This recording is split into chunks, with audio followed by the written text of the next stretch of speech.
안녕하세요. 주권선교사 방송입니다. 주권선교사 방송은 철저한 신앙, 소명을 따라 사는 삶을 전합니다. 오늘은 소명, 궁극적인 존재 이유라는 제목으로 오스 기니스가 쓴 책 소명의 일부를 소개합니다. 여러분도 아시다시피 저는 하는 일마다 행운이 따라서 엄청난 돈을 벌었습니다. 제가 상상했던 것보다 훨씬 더 많이, 평생 다 못 쓸 만큼 말이지요. 저희 가족이 필요로 하는 것보다 훨씬 더 많은 돈을 벌었습니다. 옥스포드 대학교 근처에 열린 한 집회에서 어떤 저명한 사업가가 강연을 하고 있었다. 그의 얼굴에 확고한 의지와 강한 성품이 배어 있었으나 일순간의 망설임은 강렬한 외모 뒤에 숨겨진 속 깊은 감정을 노출시키고 말았다. 멋지게 그을린 그의 뺨 위로 눈물 한 방울이 천천히 흘러내리고 있었다. 솔직히 말씀드리자면 제가 그처럼 돈을 많이 벌려고 애쓴 동기는 단순합니다. 돈으로 사람을 사서 제가 하기 싫은 일을 맡기려고 했습니다. 그런데 결코 다른 사람이 대신해 줄 수 없는 일이 한 가지 있습니다. 그것은 바로 제 인생의 목적을 발견해서 그것을 성취하는 것입니다. 그걸 발견할 수만 있다면 저는 어떤 대가든 지불할 준비가 되어 있습니다. 나는 지난 30여 년 동안 전 세계를 다니면서 강연을 하고 수많은 대화를 나누는 과정에서 이 주제가 다른 어떤 것보다 더 자주 등장하는 것을 보았다. 우리 개개인은 인생의 어느 시점에서든 이 질문에 봉착하기 마련이다. 즉, 어떻게 내 인생의 중심 목적을 발견하고 그것을 성취할 것인가? 물론 이 질문보다 논리적으로 선행하는 어쩌면 더 깊은 질문들도 있다. 예를 들면 나는 누구인가? 삶의 의미는 도대체 무엇인가? 등이다. 하지만 오늘날 이 첫 번째 질문만큼 큰 소리로 집요하게 제기되는 것은 거의 없다. 우리 현대인은 한결같이 진정한 의미를 추구하고 있다. 우리는 뭔가 변화를 도모하고 싶어 한다. 우리는 좋은 유산을 남기기 원한다. 랄프 waldo 에머슨의 말처럼 우리는 좀 더 나은 세상을 만들어 놓고 떠나기를 원한다. 우리 가슴 속에는 우리가 이 땅에 존재하는 목적을 성취하고자 하는 열망이 있다.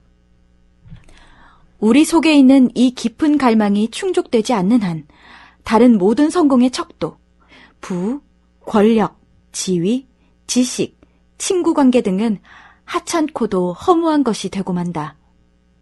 어떤 사람들은 그 공허감 때문에 헨리 소로가 묘사한 조용한 자포자기의 인생을 살게 되기도 한다. 그리고 어떤 경우에는 공허감과 무목적성으로 인해 더 큰 절망의 심연으로 빠져들기도 한다. 도스토예프스키가 쓴 카르마조프가의 형제들의 초고에는 인간이 그 목적에 대해 회의할 때 영혼에 어떤 무시무시한 일이 일어나는지를 묘사하는 대신문관에 많이 나온다. 왜냐하면 인간 존재의 비밀은 그저 생존하는 것뿐 아니라 무엇인가 확실한 것을 위해 사는 것이기 때문이다. 자신이 무엇을 위해 사는지 확고하게 이해하지 못한다면 인간은 삶을 받아들일 수 없고 이 땅에 살아남기보다는 차라리 자신을 파괴하게 될 것이다. 그것을 최고 선, 궁극적인 목적, 인생의 의미 등 무엇이라 불러도 좋다. 하지만 인생의 목적을 발견하고 성취하는 문제는 우리 인생의 모든 단계에 걸쳐 무수한 방식으로 부각되기 마련이다. 10대들은 가정과 학교라는 울타리 넘어 어지러울 정도로 선택의 폭이 넓은 자유의 세계가 손짓할 때 이것을 느낀다. 대학생들은 한때 세계는 나의 밥이다라고 느끼던 흥분이 하나를 선택하면 다른 모든 것을 포기해야만 하는 엄연한 현실 앞에서 식어갈 때 이 문제에 직면하게 된다. 30대 초반이 되면 한때 그들 부모가 가졌던 기대와 동년배들의 삶의 방식, 그리고 연봉과 경력의 유혹 너머에 있는 잔인한 현실을 일상적인 일터에서 직면할 때 이 문제를 알게 된다. 중년에 접어든 사람들은 자신의 은사와 일이 맞지 않아 자신이 부적격자라는 생각이 날마다 들 때 이 문제와 맞닥뜨린다. 과연 남은 생애 동안 이 일을 계속할 수 있을까? 어머니들은 자식을 다 키운 후 인생의 다음 단계의 공백을 메워줄 고상한 목적이 무엇일까 고민하면서 이것을 느끼게 된다. 굉장한 성공을 거둔 40대와 50대의 경우에는 자신의 성취가 그 성공의 사회적 책임에 대해 그리고 더 깊은 차원에서 인생의 목적에 대해 의문을 제기할 때 갑자기 이 문제에 직면한다. 사람들은 인생의 모든 다양한 전환기에 이 문제에 부딪힌다. 이사를 할 때, 직업을 바꿀 때, 결혼관계가 깨어질 때, 건강의 적신호가 켜질 때 등이 그러한 때다. 이러한 전환은 우리가 인식하는 개인적인 의미에 도전하기 때문에 변화 자체보다도 그 변화를 분석하고 다루는 것이 더 길고도 어렵게 느껴진다. 인생의 황혼기에 접어든 이들 역시 때론 이 문제에 다시 직면한다. 인생은 결국 무엇인가? 지금까지 성취한 것들은 진정한 성공인가? 그 성공은 다른 것들을 희생하면서까지 이룰 만한 가치가 있는가? 크든 작든 온 세상을 얻었지만 영혼을 싼 값에 팔아넘긴 채 정말 중요한 것을 놓치지는 않았는가? 워커 펄시가 썼듯이 당신은 만점을 얻고도 인생에서 낙제할 수 있다.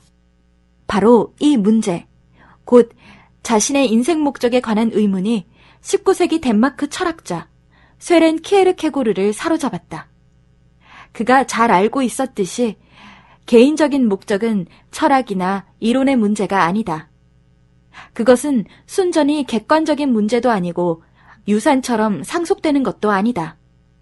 많은 과학자들은 이 세계에 대한 박식한 지식을 갖고 있고 많은 철학자들은 거대한 사상체계를 섭렵할 수 있고 많은 신학자들은 종교의 심오한 경지를 파헤칠 수 있으며 많은 저널리스트들은 어떤 주제든 그럴듯하게 말할 수 있다.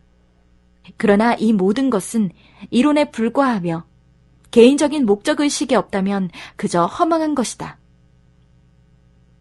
우리는 가슴 깊숙한 곳에서 우리 자신보다 더 큰 목적을 발견하고 그것을 성취하기를 원하고 있다. 그처럼 좀 더 큰 목적만이 우리로 하여금 우리 스스로는 결코 도달할 수 없는 높은 곳까지 이르도록 이끌 수 있다. 우리 각자에게 진정한 존재 목적은 참으로 개인적인 것이요 열정의 대상이다. 그것은 우리가 무엇을 하기 위해 그리고 왜 여기에 있는지를 아는 것이다. 키에르케고르는 그의 일기에 이렇게 썼다. 그것은 나 자신을 이해하는 것이요 하나님이 진정 내가 무엇을 하기 원하시는지를 아는 것이다. 그것은 나에게 참된 진리를 발견하는 것이며 내가 그것을 위하여 살기도 하고 죽을 수도 있는 이념을 찾는 것이다. 오늘날 고도로 현대화된 세상에서 이 질문은 매우 절박한 것인데 이유는 간단하다. 오늘날 인생의 의미를 찾고자 하는 열망이 인류 역사상 전례가 없을 정도로 강렬화되는 세 가지 요인이 있다. 첫째, 인생의 목적을 추구하는 것은 인간의 경험 가운데 가장 깊은 차원의 문제다. 둘째, 현대사회가 모든 영역에 걸쳐 선택과 변화의 기회를 최대로 제공하게 되면서 우리 모두가 목적지향적인 인생을 살 수 있다는 기대감을 한층 드높였다. 셋째, 현대사회의 특징은 목적을 찾는 데 크게 방해가 되고 있다. 인류 역사상 있었던 수많은 문명 중 현대 서구 문명은 인생의 목적에 관해 합의된 대답이 없는 최초의 문명이기 때문이다. 따라서 오늘날은 역사상 그 어떤 시기보다도 이 문제를 둘러싼 무지와 혼동과 갈망이 크다고 하겠다.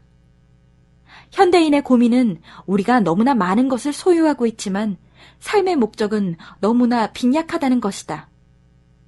어떤 이들은 시간은 있지만 돈이 별로 없다고 느끼고 또 어떤 이들은 돈은 있지만 시간이 별로 없다고 생각한다. 그러나 우리 대부분에게 공통적인 것은 물질적으로는 풍요롭지만 영적으로는 빈곤한 상태에 있다는 점이다. 이 책은 인생의 목적을 발견해서 그것을 성취하려는 사람들을 위한 책이다.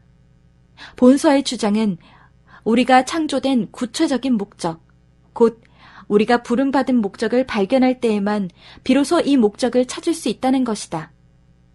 우리 창조주의 부르심에 응답하는 것이 삶의 궁극적인 존재 이유이며 인간의 존재 목적의 가장 고상한 근원이다. 그러한 소명을 떠나서는 목적을 발견하고자 하는 모든 희망은 결국 절망으로 끝날 것이다. 분명 소명은 머릿속에 흔히 떠오르는 주제가 아니다. 우리는 무지와 혼돈으로 뒤섞인 광산에서 그것을 캐내야 한다. 그리고 애석하게도 그것은 종종 우리의 인간적인 성향을 정면으로 거스른다. 그러나 하나님의 부르심에 못 미치는 것은 그 무엇이라도 목적을 찾겠다는 인간의 열망을 충족시킬 수 없다. 다른 대답들이 부적합하다는 것은 갈수록 분명해지고 있다. 자본주의는 창의성과 유용성을 다 발휘해도 왜라는 질문에 대해서는 만족스러운 답을 줄 수 없다. 그것은 자체만으로는 문자 그대로 의미 없는 것으로서 단지 하나의 메커니즘에 불과할 뿐 의미의 근원이 아니기 때문이다. 그 밖에 정치, 과학, 심리학, 경영, 기술, 수많은 현대이론도 마찬가지다. 톨스토이가 과학에 관해 말한 바는 다른 모든 것에도 적용된다. 과학이 무의미한 이유는 우리에게 가장 중요하고 유일한 질문, 즉 우리가 무엇을 할 것이며 어떻게 살 것인지에 대해 아무런 대답을 주지 못하기 때문이다. 목적을 찾는 노력을 벗어나서는 어떤 대답도 있을 수 없으며 그 노력에 대한 대답 가운데 소명에 응답하는 것보다 더 깊고 만족스러운 대답은 없다. 그러면 소명이란 무엇인가? 나는 다음과 같이 말해보겠다. 소명이란 하나님이 우리를 너무나 결정적으로 부르셨기에 그분의 소원과 은혜에 응답하여 우리의 모든 존재, 우리의 모든 행위, 우리의 모든 소유가 헌신적이고 역동적으로 그분을 섬기는 데 투자된다는 진리다. 들어주셔서 감사합니다.